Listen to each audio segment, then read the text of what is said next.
Samajwadi party के अध्यक्ष अखिलेश यादव की पुत्री के खिलाफ कुछ लोगों ने गलत टिप्पणियां की थी।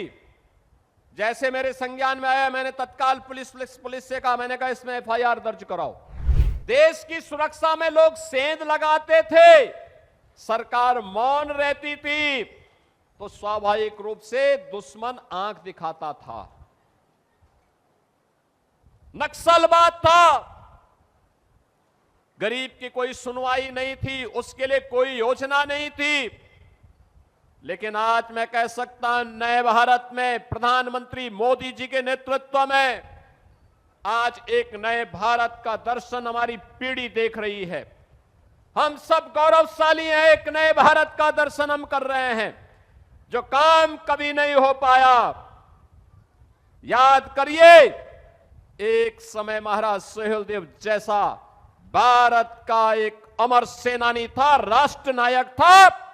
उन्होंने विदेशी आक्रांताओं को नाके चने चबाने के लिए मजबूर कर दिया था और उन्हें नेस्तनाबूद करने का काम किया। परिणाम था, विदेशी आक्रांता भारत की धरती पर नहीं आ पाता था, डर के मारे नहीं आता था।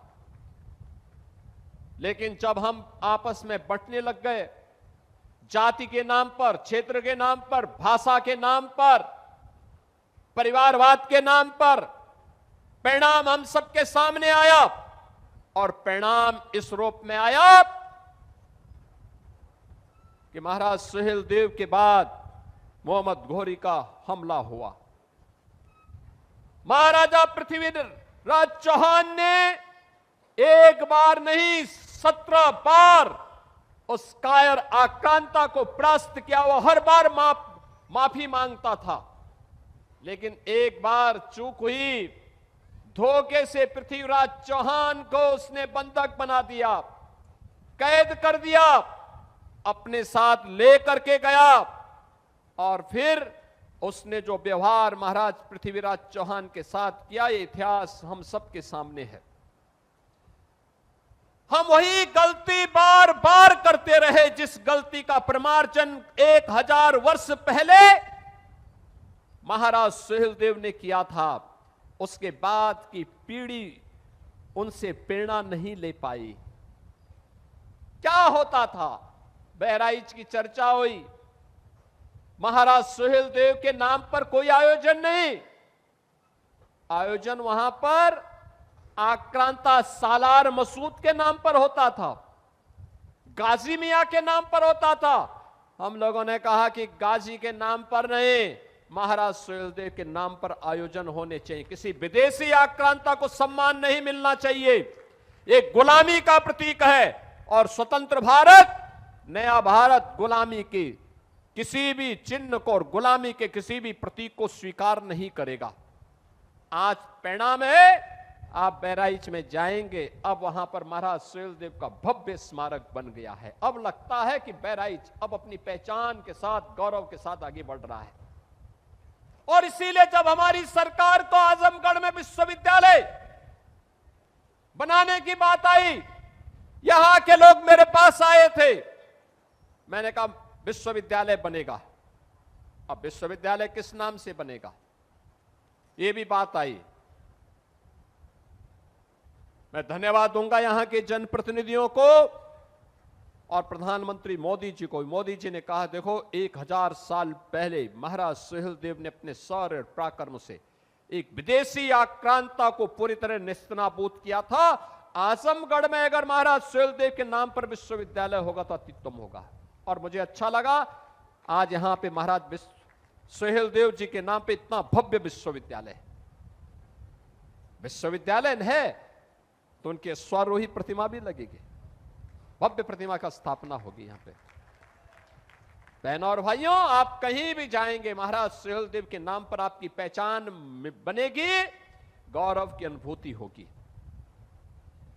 आजमगढ़ में आज आपका एयरपोर्ट है, पूर्वांचल एक्सप्रेसवे है, वाराणसी, गोरखपुर, प्रयागराज, लखनऊ, कहीं भी जाना हो आपके लिए 4 लेन की कनेक्टिविटी है।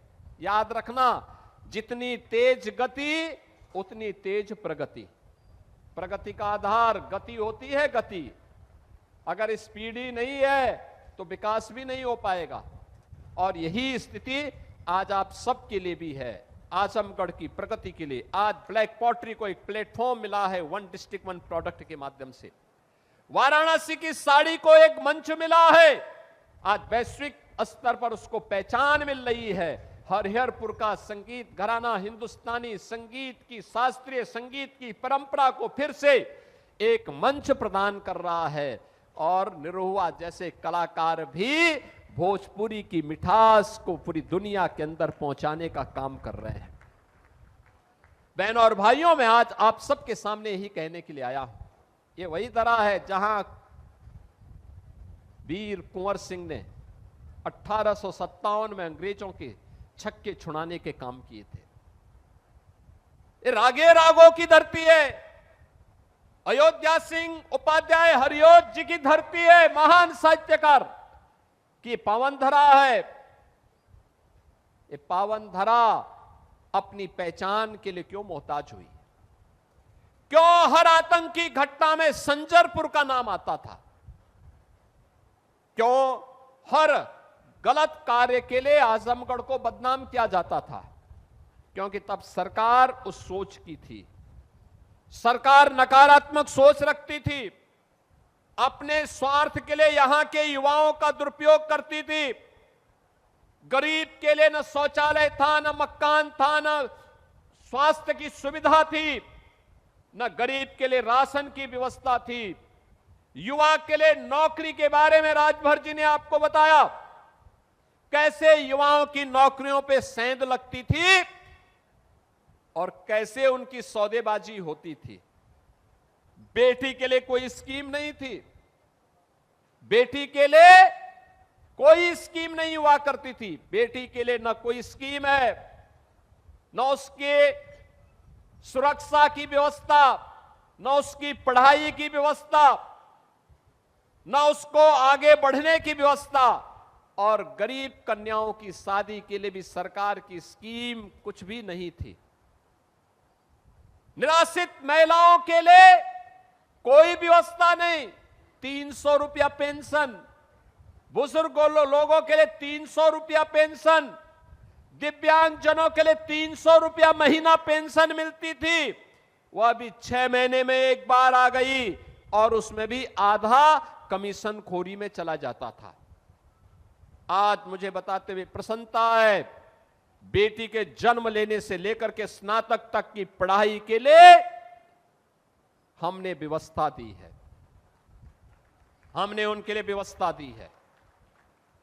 बेटी बेटी होती है, बेटी का सम्मान होना चाहिए। मैं पिछले दिनों देख रहा था, समाजवादी पार्टी के अध्यक्ष अखिलेश यादव की पुत्री के खिलाफ कुछ लोगों ने गलत टिप्पणियां की थी। जैसे मेरे संज्ञान में आया, मैंने तत्काल पुलिस से कहा, मैंने कहा इसमें एफआईआर दर्ज कराओ।